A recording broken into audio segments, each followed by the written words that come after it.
Hi guys, okay, so we're gonna do a question on M1, an example of connected pulleys problem. Here's a question.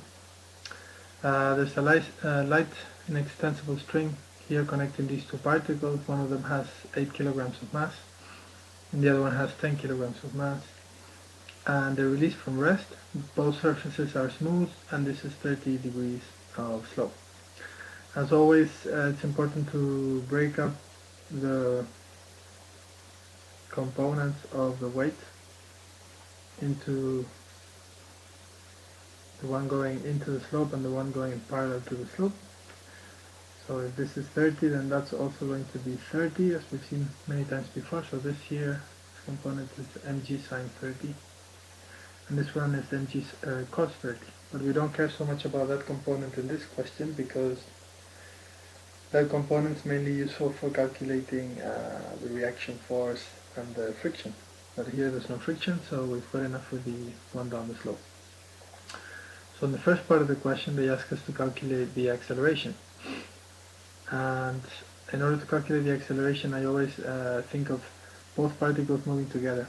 And they actually ask you for the acceleration of particle B.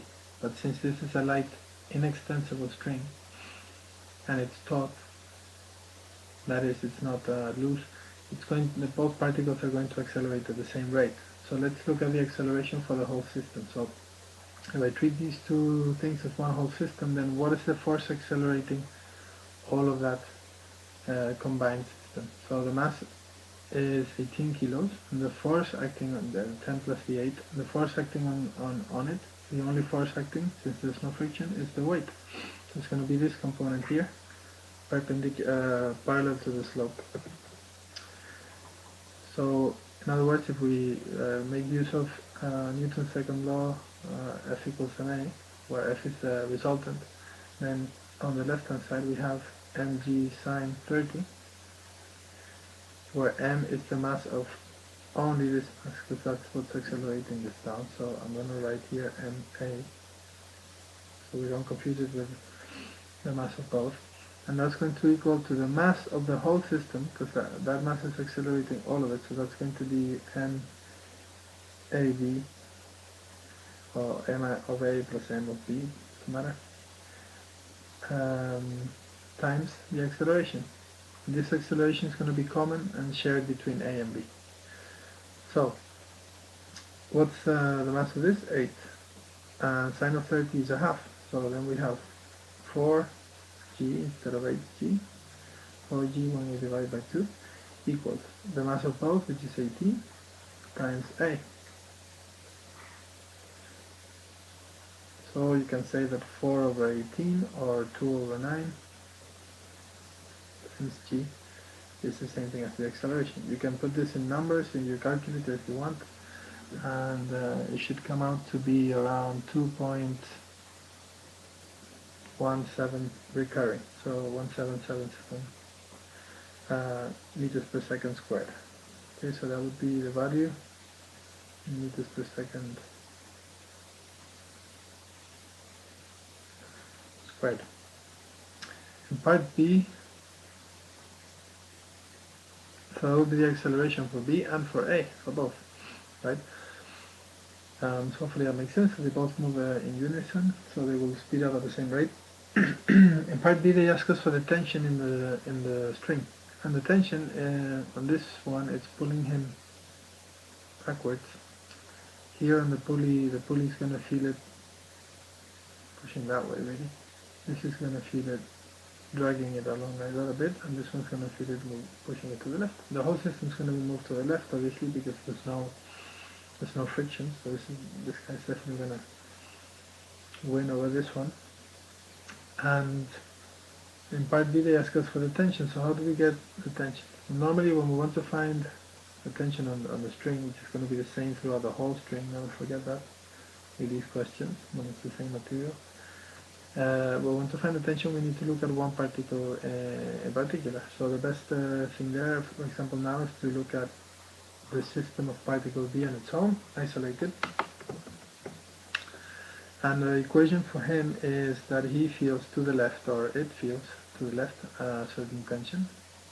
and it doesn't have any friction, so that's the only force acting on that particle, and that's going to have to provide to the mass of B all of its acceleration. The acceleration we just calculated there. So if we want to know the tension, we know that the mass of B is 10 and the acceleration is 2 over 9 g. So the tension is then going to be 10 times 2, which is 20, divided by 9. Well,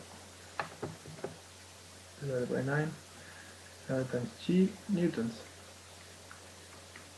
And that tension is going to be the same on this guy as on that guy. And if we want to check that it works out, then in order to just to make sure for internal consistency, then we do it for this particle also. Let's see, if we put in the same thing here, we're going to get the same acceleration given the other forces acting on the particle. So here we can underline this as our answer, and then we can say check on A. So now this is on particle A. So A feels tension going straight up the line, so that's fine, it feels the full tension going up. But bigger than that is going to be its weight, so the component of the weight down the slope, which is the component of the weight in this direction, is this one here, mg sine theta, in the same direction. So down the slope there is mg sine theta, where, well, I'm just going to put in 30, and n is na, so we don't confuse it. The difference between that and the tension, we're just trying to make it, try to slow it down, it's going to equal the mass of A again, because we're looking at just the forces on A times G. So this should be true. If we compute this on the left and on the right, we should get the same answer. So MA is 8, so over here, and this is sine 30, so again this would be 8G, and with that it's then 4G. The tension we just said was 20 over 9G. 20 over 9G. And that should be the same thing as the mass of A, which is again 8, and then G. Sorry, that should be A. I hope you noticed that in the beginning with my first error. So it's F equals to MA. I just confused it there with G. This should be M times A, right? And A is 2 over 9G. If everything is correct, this should work. 2 over 9 times G. So if you now you put this on the left of the calculator and that on the right, and you compare the numbers, they should both come out to be the same, which is around 17.42 approximately. Hopefully that works out, and this means that we've got the right tension for both, because it gives us the same acceleration for both, even though they both have different masses, right? So that's what the tension should really give you exactly the same acceleration for both particles, even though